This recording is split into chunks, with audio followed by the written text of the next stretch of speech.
Point of order, Sir Julian Lewis.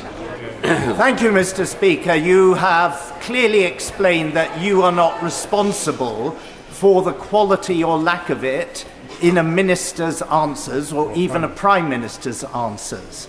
But can you explain for the benefit of the House and the viewing public what Prime Minister's questions is supposed to be about?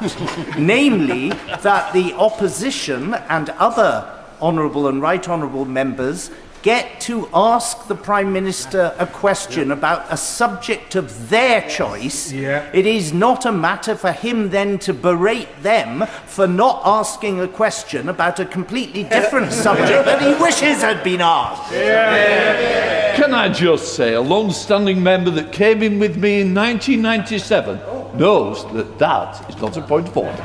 Paul Holmes.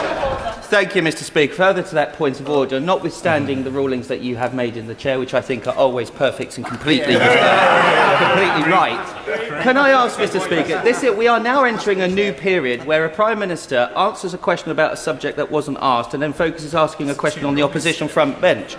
So, notwithstanding the ruling that you've just made to my right honourable friend, can you give me the options as to the parliamentary mechanisms and who I can approach to see whether there needs to be reform in the standing orders to actually give you the power to be able to determine what is an answer to a question and what is a completely pathetic... Can I just say, there is a real weakness in that, because there is an assumption that the person knows the answer. I will leave it at that. Don Buffer. Point of order, Sir John Hayes. Further to the point made by my honourable friend, notwithstanding your ruling, Mr. Speaker, Erskine May makes it clear, does it not? The ministers come to the House to answer questions. And whilst the standing orders may need refining, they already make clear that that is the purpose of the sessions we have daily, and indeed in the case of the Prime Minister weekly. Is it not, Mr. Speaker? Sir John. Can I just say, you're just continuing a debate that I think I've already given the answers to. I think we'll leave it at that. Right, thank you. Keir Starmer thought he could walk into Prime Minister's questions, dodge every uncomfortable question thrown at him, and walk back out like nothing happened. But nobody expected three MPs to stand up one after another and openly accuse the Prime Minister of turning PMQs into a complete joke right in front of the Speaker himself. What you're about to watch is not a normal parliamentary exchange. This was MPs publicly challenging whether Keir Starmer is even answering questions anymore, and for a moment, the entire chamber looked like it was losing patience with him at the exact same time. First came Julian Lewis, who basically said what millions of viewers watching at home were already thinking. If Prime Minister's questions exists so MPs can question the Prime Minister on subjects of their choice, then why is Starmer constantly refusing to answer those questions and instead attacking MPs for asking them in the first place?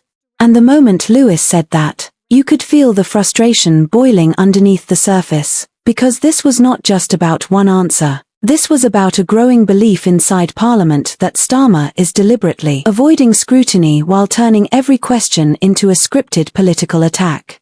Then Paul Holmes took it even further. That was the moment this stopped sounding like routine parliamentary procedure and started sounding like MPs genuinely questioning whether the rules themselves are failing. Holmes openly suggested Parliament may now need reform because the Prime Minister can apparently say absolutely anything he wants, whether it answers the question or not, and nobody has the power to stop it. That is an extraordinary thing to hear inside the House of Commons.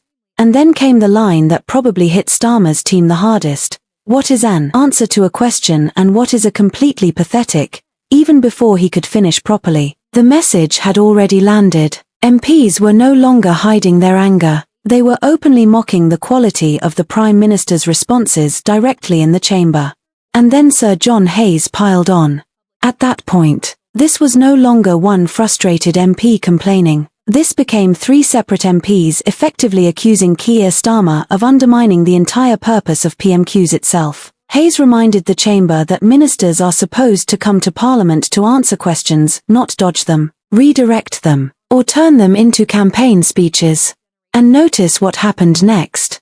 Speaker Lindsay Hoyle repeatedly tried to shut the debate down before it spiraled any further. Why? Because the longer this exchange continued, The worse it looked for Starmer. The Speaker was suddenly stuck in the middle of MPs openly arguing that the Prime Minister was refusing to properly answer Parliament at all. That is politically dangerous territory.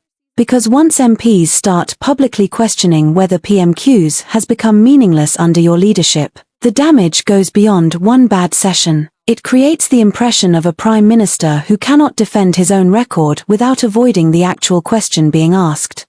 And that is exactly why this moment is blowing up. Not because MPs disagreed with Keir Starmer. Parliament is built on disagreement. This exploded because MPs from his own chamber were effectively accusing the Prime Minister of treating accountability like an inconvenience instead of a responsibility. For Keir Starmer, this was supposed to be another controlled PMQ's performance. Instead, it turned into three furious MPs openly revolting against the way he handles scrutiny, with the Speaker forced to step in before the entire session descended into total chaos.